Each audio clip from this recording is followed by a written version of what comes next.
Oi, pessoal, sejam muito bem-vindos a mais um episódio do nosso podcast da PP. Hoje a gente vai entrar literalmente nos bastidores e vai saber como funciona a rotina, os desafios, as histórias que só quem vive o dia a dia de uma agência conhece. Meu nome é Manuela e eu sou da agência Dreams e hoje eu tô aqui com a Marina, Larissa. E para isso a gente tem o prazer de receber aqui com a gente o Leandro Araújo, que é dono do Grupo Limoeiro. Ele vai abrir o jogo pra gente como funciona por trás, né, dos bastidores, das campanhas prontinhas que a gente vê por aí, nas nossas redes sociais, nas nossas telinhas. Que legal. Obrigado pelo convite, Manu. Obrigado à agência Dreams. Voltar aqui, primeiramente, à Unifacef, é nostálgico você voltar depois de tantos anos e vindo para dar da minha participação como mercado oficial da publicidade dentro de Franca e região. Então é muito legal, é nostálgico. E agradecer de primeira mão aí vocês que estão fazendo esse projeto muito legal.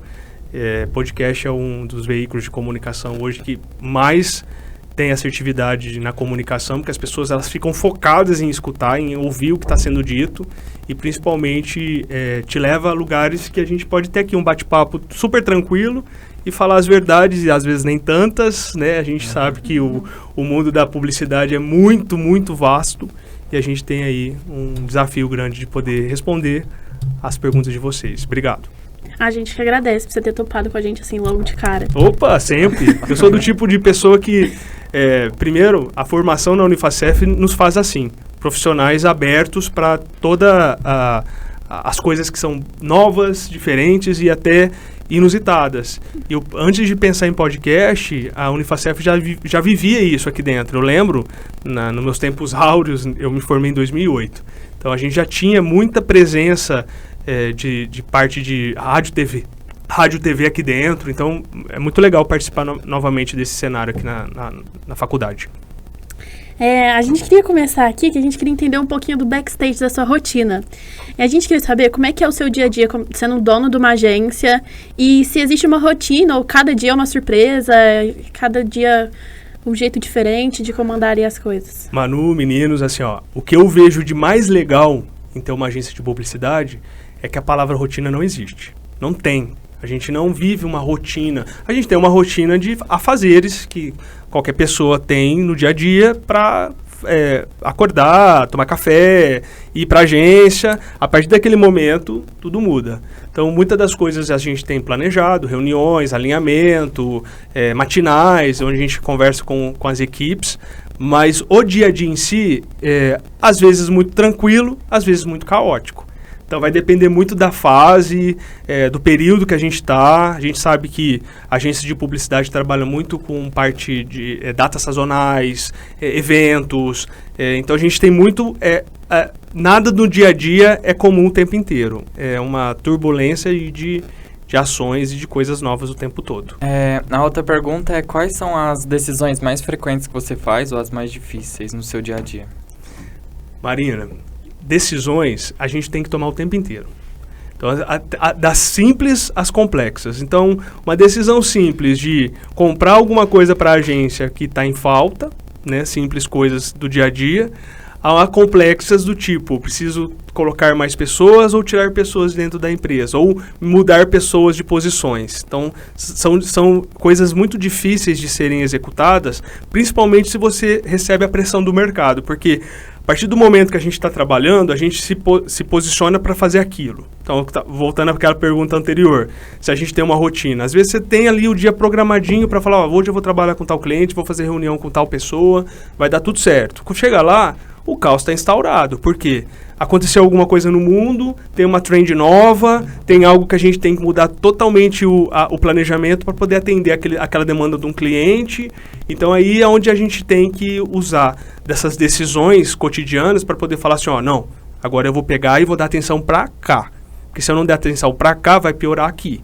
Então é onde a gente começa a pensar nas decisões mais certas. O que eu sempre falo lá dentro, a gente busca solução. Porque problema vai ter todo dia, né? Não é mérito da publicidade, não é mérito do Grupo Limoeiro, todo mundo vai ter problema.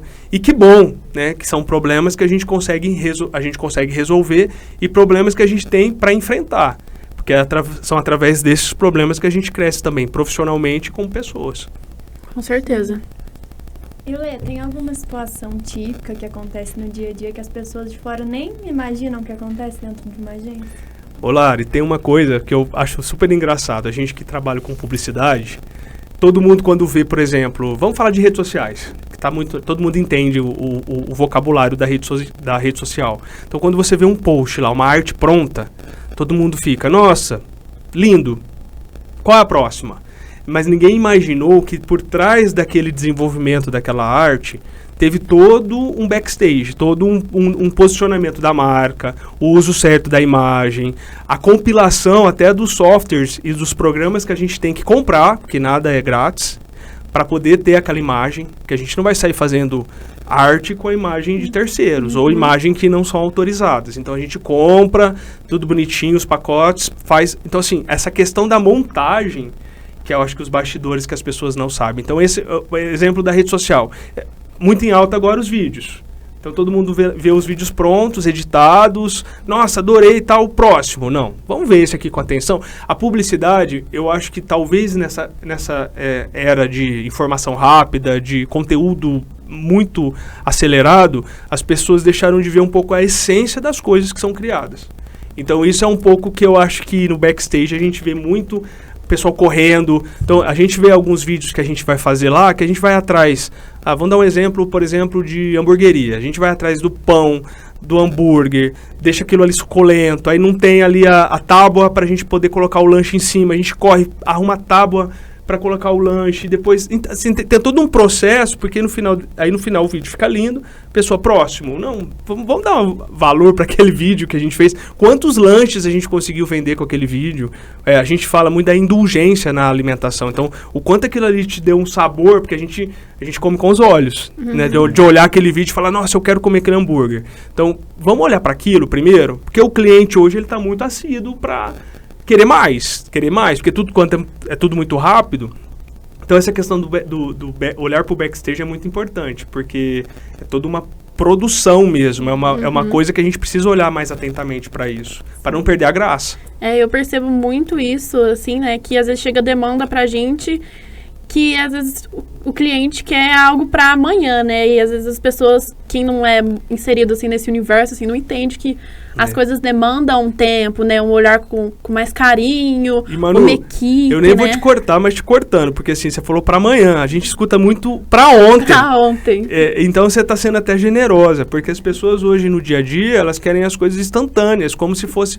A inteligência artificial chegou pra mostrar que tem coisa pra ser feita em 5 segundos. Mas aquilo que é feito em 5 segundos não é o natural. Natural é você construir coisas. As máquinas fazem rápido, é eficiente, a gente precisa, eu dou muita valorização às tecnologias e principalmente às coisas novas que sempre estão surgindo, mas a gente não pode esquecer da essência. A essência é a alma de todo o processo criativo dentro de uma agência. E às vezes nem sai, né? Tipo, por mais que as máquinas façam em 5 segundos, às vezes nem pode sair nem como o esperado, né? O que realmente você queria, às vezes precisa somente um retoque, alguma coisa, justamente, né? E as pessoas às vezes não entendem muito isso, querem muito pra ontem. Às vezes um vídeo de 30 segundos pode levar dias pra fazer, muita gente envolvida, né? Rapidinho você faz, né? Não, é só editar aí, rapidinho você edita. Qualquer coisa assim, não, assim tá bom. Às vezes pra mexer talvez, eu acho que um problema muito que eu vejo que talvez é histórico e a gente tem que melhorar isso, nós profissionais da área da comunicação, é esse fator de não dar o devido valor à profissão, à nossa profissão. As pessoas, eu olho assim, eu falo assim, como o médico é chamado de doutor, como o advogado é chamado, às vezes ele nem tem doutorado, doutor, então assim, não que eu queira ser chamado de doutor, nem acho que é o lugar que eu quero ocupar. Acho muita responsabilidade ser doutor, e eu posso até fazer um doutorado e ser chamado de doutor um dia. Mas a questão não é ser chamado de doutor, é valorizar o publicitário como valoriza as outras profissões. É olhar para o médico e falar assim, me receitou de pirona. Não, ele sabe o que ele está fazendo. Na hora que o publicitário fala, a gente tem uma colorimetria da psicologia das cores, é muito legal a gente usar essa cor quente aqui com hambúrguer, porque a cor quente atrai a pessoa a comer da fome e tal, e aí ele olhar, não, mas eu gosto do azul. Aí o gosto é muito particular. Se eu for olhar para o meu cliente e falar assim, mas você viveu a sua vida vivendo algumas situações emocionais que eu não vivi. Eu brinquei em chácara, eu brinquei na terra. Às vezes você morou num apartamento dentro de uma cidade grande e não subiu num pé para colher uma fruta, por exemplo. Então a visão dele de emoção é diferente da minha. Então ele não pode achar que só por ele gostar do azul, eu também tenho que gostar. E a gente é artista. Eu acho que não sei se já falaram isso para vocês, mas nós somos artistas. Talvez não no devido lugar, porque as pessoas colocam o pintor, colocam o escritor, colocam o cantor em lugares de artistas, mas não colocam os publicitários. Mas os publicitários são artistas, são pessoas que criam. Todo mundo que cria faz arte. E a gente faz arte. Então, nessa questão... E arte mesmo, né? A gente brinca... Menino, para de fazer arte. A gente escuta isso o tempo inteiro quando é criança. Eu amo falar isso pros meus filhos. Mas eu não falo, para de fazer arte. Eu falo, faz mais arte. Porque a gente tem que estimular as crianças desde cedo e nós adultos a não esquecermos do poder da arte. Do poder que faz a arte é o conjunto da comunicação. É ali que a gente consegue falar que para que a gente existe, por que a gente fez aquilo. Então é muito legal pensar nesse contexto todo como publicidade.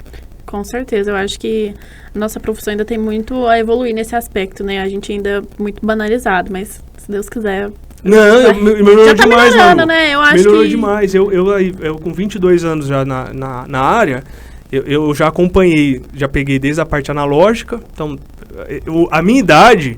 É uma idade muito legal, porque por mais que eu gostaria também de ser mais jovem, sempre a gente quer ser mais jovem, né, para poder viver mais. Eu amo viver, então eu falo, nossa, uma hora já, né, eu já tô pra metade pro meio, do meio pro fim. Então eu brinco, viver é maravilhoso, só que o que eu passei, é só eu passei, vocês não vão passar. Então a gente viu essa transição toda do analógico pro digital e estamos vendo agora do digital para qual categoria a gente pode classificar a inteligência artificial, as outras tecnologias estão chegando, mas essa questão de banalizar vem muito disso, das pessoas acharem que é muito rápido fazer, e não é. Mas tem melhorado, porque quando a gente olha para trás e vê o quanto a gente conseguiu ter lugar ao sol, antigamente não olhava o marketing e a comunicação como investimento. Sempre foi despesa. Em ainda muita gente assimila assim. Primeiro corte, né? Primeiro corte, mas muitos depois, pós-pandemia, já estão olhando como investimento. Falou assim, eu não tinha um site quando a Covid chegou. Eu não tinha um Instagram quando a Covid veio. Eu não tinha... Então as pessoas assim, não estão perdendo tempo. Reflexo disso é que nós estamos hoje gravando esse programa final de novembro, e eu tô fechando muitos contratos em novembro. Era uma coisa que não acontecia em anos anteriores. Por quê? As pessoas, deixa para janeiro. As pessoas entenderam que o lugar de fazer é hoje, é o agora. Não adianta esperar. Janeiro, se eu perco esses 45 dias de experiência, eu já não tô calibrando para janeiro eu já começar com tudo. Se eu começar só em janeiro, é 1 mês para calibrar, 2 meses para começar a aquecer a minha marca. Então as pessoas já estão começando a enxergar diferente. Isso está sendo bacana. Eu acho que principalmente, igual você falou, depois da pandemia, eu acho que foi um marco muito grande, assim.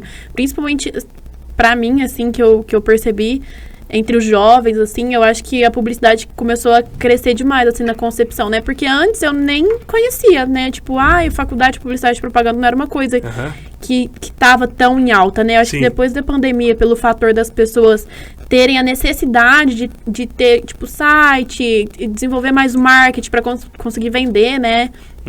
Eu acho que foi quando começou a expandir mais, assim. Então é que eu percebo, assim, eu tenho uma percepção aqui na faculdade mesmo, que aparentemente depois da pandemia começou a ter muito mais alunos em publicidade e propaganda. Por agora, eu acho que eu perguntei ao Palari ou para a Marina, não lembro. Que a gente conversou a respeito de quantas turmas tinham na Unifacef, porque na minha época, em 2003, quando eu entrei, era mais difícil as pessoas saberem o que era publicidade. Então, muitos não faziam. E também porque não era tão acessível. Eu lembro que eu comecei a estudar, só tinha período da manhã. Então, já era um lugar que poucos pertenciam a poucos. Porque nem todo mundo tem que trabalhar e tal. Aí quando vem pra hoje, eu vejo as turmas todas, eu não sei quantas tem, mas tem mais de 3 turmas aí que entraram recentemente. E na minha tinha uma que teve que juntar 2 turmas para poder dar uma, porque não tinha número de pessoas suficiente. Era não era tão... Igual eu falei anteriormente, era uma coisa tão ligada a não investimento, a gasto, que as pessoas ainda eu vou trabalhar com negócio que as pessoas não vão me valorizar. Mas pós-pandemia veio essa... E eu acho que a pandemia veio para contribuir, infelizmente, mas ao mesmo tempo o mercado veio também. Porque como tem que passar informação muito rápida, precisa de mais pessoas, de mais braços, passando essa informação rápida. Uma pessoa só não dá conta de fazer tudo que precisa ser feito, então precisam de mais gente. Então por isso que eu acho que está crescendo esse mercado. Fora que lucra bilhões todos os anos. Eu acho que todo mundo compra alguma coisa porque viu em algum lugar, né? Ou sentiu um cheiro, ou olhou para alguma coisa. E a gente é até interessante. Qual foi a última vez, Lari, que você viu o seu último Reels? Qual foi que você assistiu? Qual foi seu último Reels?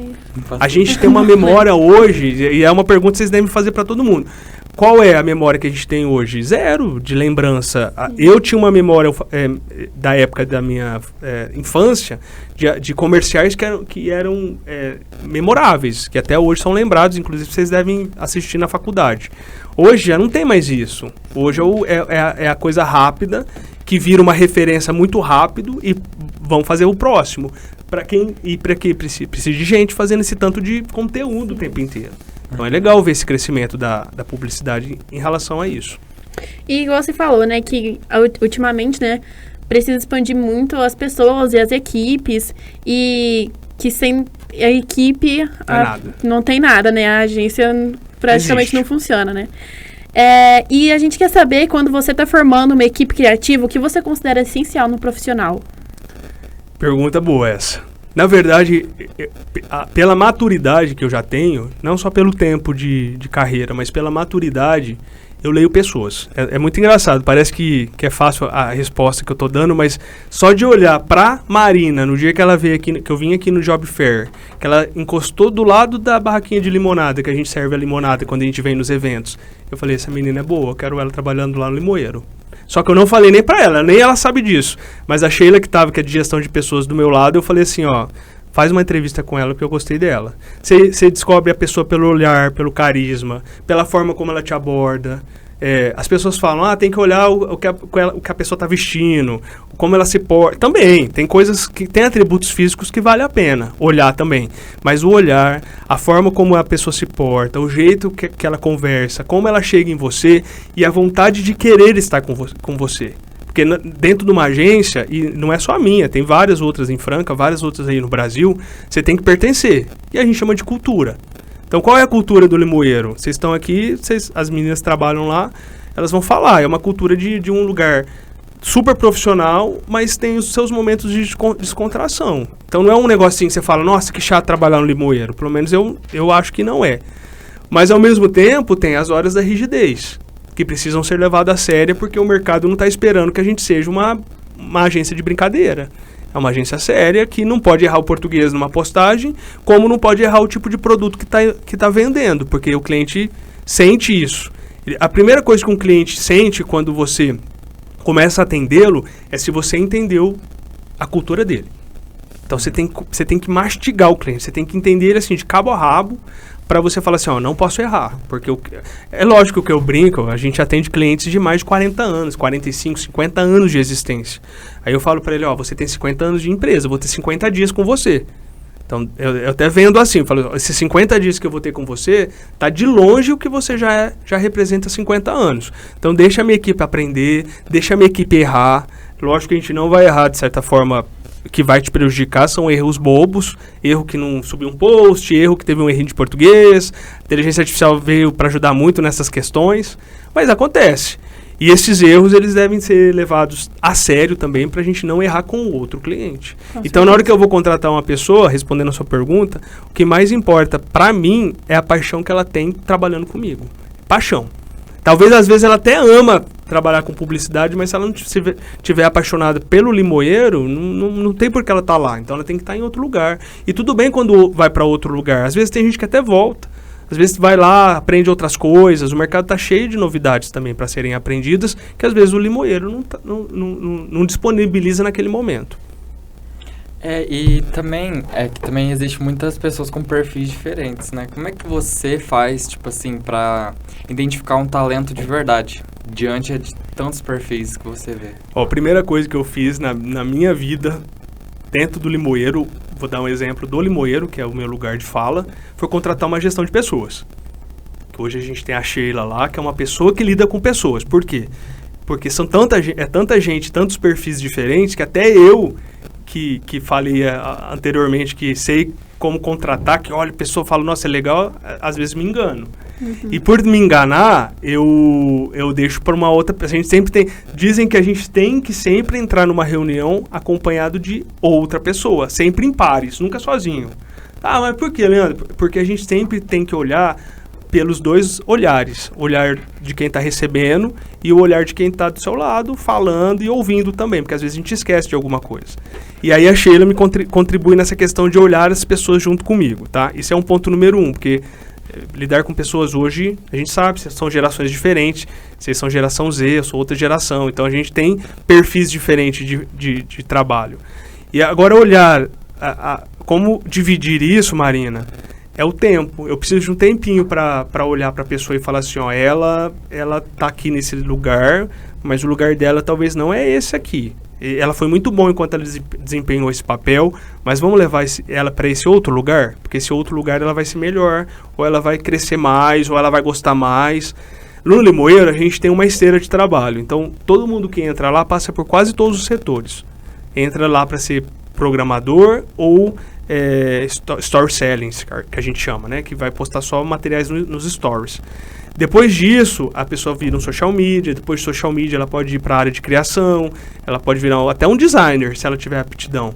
Às vezes, alguém quebra essa esteira, porque às vezes a aptidão é tão grande para design, que para que eu vou fazer ela fazer todo esse processo e não ser feliz? E às vezes eu estou desperdiçando um talento também. Então é tempo, é tempo que eu preciso para detectar essas pessoas, esses talentos. Legal, Lê. Na sua visão, tem alguma coisa que transforma uma equipe que já é boa em uma equipe que tenha alto desempenho? Treinamento. Preciso treinar as pessoas. As pessoas não vêm pronta, eu não estou pronto, eu tenho 45 anos, estou longe de estar pronto. As pessoas podem achar que eu sou pronto em muitas coisas, inclusive por ser empresário e tal, mas eu nunca tive uma aula de empreendedorismo. Na minha vida, o brasileiro não tem. Se vocês olharem nas escolas, não existe nem empreendedorismo, nem educação financeira, nem nada. Então, a gente aprende na marra. Então, eu tô aprendendo a ser empresário até hoje. Fazem 12 anos que eu tô na área de empresário e só agora que eu acho que eu aprendi um pouquinho. Então, eu vejo também a pessoa que entra lá, ela precisa ser treinada. E quem faz isso? Eu e as pessoas que já estão há mais tempo. Elas precisam...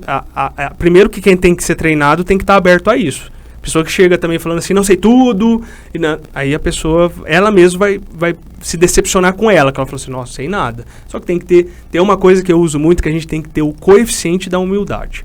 Coeficiente da humildade. Decorem isso para a vida de vocês. Eu posso ter milhões, eu posso ser o cara mais bambambam da vida. Se eu não tiver o coeficiente da humildade, de reconhecer que, nossa, aquele cara joga bola melhor que eu. Nossa, aquele outro tira foto melhor que eu. Eu sou péssimo. Pessoal, em festa, o pessoal olha pra mim e fala assim, o Leandro tira foto que ele é um publicitário. Aí eu falo assim, gente do céu, eu não sei nem mexer no meu celular direito, assim. Eu já fiz aula de fotografia, fiz tudo, mas eu deixo pra quem sabe fazer. E eu admiro quem faz bem aquilo. Então, assim, agora quer me chamar para fazer um podcast, quer me chamar para dar uma aula, para fazer uma palestra, eu tô dentro, eu sou bom nisso. Então, a gente tem que olhar os talentos das pessoas e aprimorá-los, treiná-los para eles serem melhores naquilo e aprender também, porque todo mundo tem que saber um pouquinho de tudo. Falar que eu não sei mexer no celular também, por favor, né? Eu preciso saber mexer. Tanto que o meu instrumento de trabalho, o meu melhor instrumento de trabalho chama-se celular. Hoje em dia não tem como, né? Você tem que ter um bom... Tem que saber pelo menos o básico ali do celular, sim, né? Principalmente na nossa área. E igual você falou, a gente aprende também muito errando, né? E teve um erro, assim, que você cometeu quando você abriu a agência que foi muito marcante, assim, que você fala, nossa... Um erro marcante? Nossa, assim, se eu for pensar em alguns erros, eu tenho alguns até de questão... Eu sempre pensei que a minha empresa seria maior do que ela é, mais rápido. Porque é aquilo que eu te falei sobre achar que eu estou preparado. Então, quando eu faço a agência, eu faço uma coisa muito grande, que é o prédio, inclusive, que eu tô hoje. Só que era um prédio que eu tinha 3 pessoas. Então eu olhei para aquele lugar e falei, gente, onde eu vou botar, né? Não tenho, gente, o que eu vou fazer com isso? Só que assim, eu pensei grande. Entre pensar pequeno e pensar grande, dá o mesmo trabalho pensar. Aí eu falei, vou pensar grande, vou alugar um lugar maior, tal, daqui a pouco a gente vai crescendo e vai... Não foi, eu acho que talvez não foi um erro, mas também não foi um acerto, porque eu imaginei aquilo do tamanho que eu queria e demorou para chegar no que eu queria, que agora, depois de 5, 6 anos, que a gente conseguiu lotar lá. E agora está pequeno a ponto de eu ter que sair dali para poder ter outro lugar maior, ou mesmo, quem sabe ali, a gente fazer algum outro espaço, que a gente tem espaço para construção e tal. Mas erros assim, talvez esse não seja um erro efetivo, mas eu já tive erros de, por exemplo, eu não tinha, dentro da Limoeiro, eu não tinha processos administrativos. Erro fatal, gente. Por exemplo, o cliente entrava, que contrato que é? Não, combinei com ele, tá tudo certo. Já não existe isso faz muitos anos lá. Hoje temos jurídico. Outro erro, financeiro. Falei que a gente nunca teve educação financeira na escola. Então, assim, eu sei fazer o 2 mais 2 é 4 em casa, assim, gastar as coisas e tabelar o que eu gastei. Mas numa agência é muita dívida, é muito gasto. Aí eu coloquei um BPO financeiro. Então tem muita coisa que a gente vai aprendendo conforme vai passando o tempo, que aí são erros do passado que a gente não tenta jogar para frente. E quais aprendizados que você ainda leva desses seus erros pro dia a dia hoje? Tudo hoje é processo, Marina.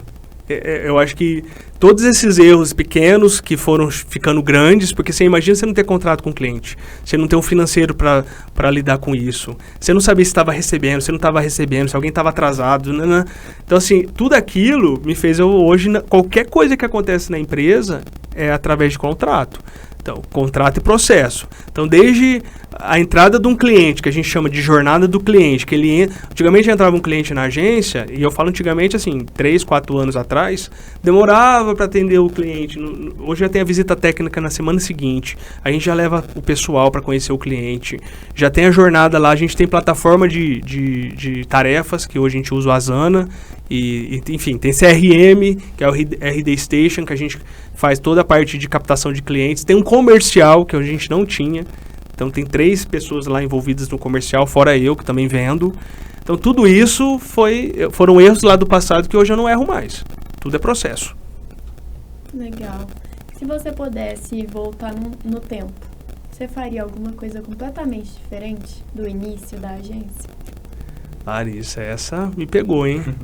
O que eu faria de diferente? Primeiro que a gente sempre vai falar que não faria nada diferente porque quer viver o processo, né? Mas eu acho que é um pouco mentira. Eu teria juntado um pouco mais de dinheiro, porque eu acho que negócios, o dinheiro, para dinheiro nada se aceita desaforo. Então eu teria juntado, que é tão difícil falar isso, né? Hoje talvez eu teria para juntar, mas na época eu não tinha. Mas talvez eu teria ido atrás de um investidor, porque o meu projeto era muito legal, gente, era algo, mas a agência todo mundo tem. Não, mas é limoeiro, do limão fazer limonada. A gente sempre acha que o nosso filho é mais bonito, né? Então eu falava assim, não, vamos fazer um negócio diferente, com uma plataforma de vendas, onde o cara compra e vende e tal. O Limonada Expresso, tinha muito projeto legal lá. Então, assim, talvez eu teria tido um caixa maior para poder chegar mais rápido aonde eu tô hoje. Talvez eu teria ganho ali uns 3 aninhos, sabe? Tentando acertar. Mas, igual eu falei, não teria hoje condições de pensar lá atrás, porque 10 anos atrás é muita diferença, assim, de você falar assim, hoje eu tenho condições, na época eu não tinha. Foi com a cara e coragem mesmo. Tô acreditando em você, né? Isso que importa. Isso, e fui com garra. Vida, vamos pra cima. Eu queria falar aqui um pouquinho sobre criação. Que criação a gente sabe que é basicamente o coração, né? Dali da publicidade. E eu queria saber como é que funciona o processo criativo dentro da sua agência, do briefing até o lançamento. Criação, eu acho que a gente fala que é o cérebro, né, o pensamento, que a gente fica ali no social media, fazendo os roteiros, as coisas, e o coração, que a gente fala que é a criação. Criação, ela tem que pegar aquilo ali com alma e coração. Então, as ideias, elas são vastas, são imensas, é um universo de possibilidades, um mar a de ser desbravado. Só que se você não colocar tudo isso dentro de uma a gente fala do brainstorm, né? Todo mundo usa muito esse termo, o pessoal brinca que é toró de parpite, mas assim, é você sentar e falar assim, ó, o que a gente pode fazer, o que a gente não pode fazer e tal. Não adianta hoje, olhando pro lado do cliente, tá? A gente gastar horas e horas e horas pensando se a gente não escutar o nosso público. Porque às vezes a gente antigamente as campanhas publicitárias eram muito direcionadas ao bonito, ao fator assim, vai ser muito, vamos ganhar prêmio, que é importante também, claro. Mas assim, vamos fazer esse negócio ser todo mundo vai lembrar disso a vida inteira. E não se preocupava muito se aquilo lá, não se preocupava um pouco, mas não tanto quanto deve se preocupar hoje, se aquilo ali vai dar resultado de vendas, porque o cliente está interessado em vender. Então a gente tem que olhar um pouco também para esse viés. É bom, é bonito, mas vende. Então, é diferente, é criativo, mas vende? Então, a gente tem que fazer essa pergunta, porque o cliente, eu tenho cliente de 8 anos, cliente quando eu abri a agência, 8, 7, 6, 5, tem clientes que entrou mês passado, mas esses que estão há muito tempo exigem de mim essa questão. É criativo, é legal, mas vende? Então, a gente tem que sempre olhar esse lado do vender também, porque as pessoas precisam se sustentar e pagar suas contas. Com certeza. A gente já vai É isso, Marina. ficando, né? É. Mas a gente queria agradecer a presença sua. Eu que agradeço. Os aprendizados que a gente teve aqui hoje, né? Um pouquinho sobre o backstage da agência. E é isso. Tem coisa que nem você sabia, né, Marina? E ó que você tá lá, hein? Então. Ou seja, o backstage é tão backstage que até dentro da agência a Lari também não conhecia algumas histórias. É porque o backstage é tão backstage que às vezes ser empresário hoje em dia, e aí eu posso chamar vocês de meninos, porque vocês são pessoas que estão em formação, para mim são crianças ainda, que estão construindo, não crianças no sentido literal, mas pessoas que estão buscando a maturidade empresarial. E hoje, falando com vocês abertamente, ser empresário ou estar nessa fase do empreendedorismo um pouco mais sólido, muita coisa a gente filtra. Dentro da nossa empresa, a gente brincava nos bastidores aqui sobre o ChatGPT. Como você mais usa o ChatGPT hoje, Leandro? Para poder dar umas respostas a menos para os meus clientes. Porque senão, se eu der umas respostas que eu quero dar, às vezes eu vou ferir alguém. Então, a gente filtra muita coisa na nossa vida, para a gente poder levar para vocês o máximo filtro. Mas criança tem que cair, machucar. Eu tenho meus filhos, eu falo, vai pra rua brincar e quebrar um braço. Porque hoje em dia você briga pra criança sair pra rua, né? Antigamente os pais brigavam pra criança entrar pra dentro. Então eu peço que vocês passem por isso sim, por essa fase da dor, do aprendizado, que aprender dói. Mas que a gente está aqui na retaguarda para poder filtrar um pouco. Nós somos os soldados. Por mais que todo mundo olhe o empresário como general, o empresário é o soldado. Ele está sempre em frente, na trincheira. Às vezes a gente está ali baleado, está quase morrendo, e vocês estão ali atrás salvos. Por quê? Porque são pessoas e a gente precisa de pessoas. Pessoas que estejam bem dispostas, que vão trabalhar felizes. Então, às vezes você vai dormir e você fala, nossa, quanto problema que eu tenho, mas amanhã vai ser um outro dia. E aí eu já acordo diferente, restaurado e bora pra guerra de novo. É isso então, muito obrigado. Muito obrigada pela participação, por ter topado com a gente. Eu sei que o papo é curtinho, né? O backstage, igual a gente falou, tem muitas camadas. Sim, mas eu adorei. Mas o papo já foi super engrandecedor. Pra mim, com principalmente, certeza. As perguntas de vocês. A gente está de parabéns, a gente está Dreams, viu? Parabéns, Unifacef. Professor Eduardo Soares também, que é o meu professor que da época já está aqui desde daquela época. Ele vai aposentar aqui, certeza. Já tem aí uns 15, 20 anos já de profissão esse cara. E é isso. Valeu pelo convite também. Muito obrigado. Obrigada.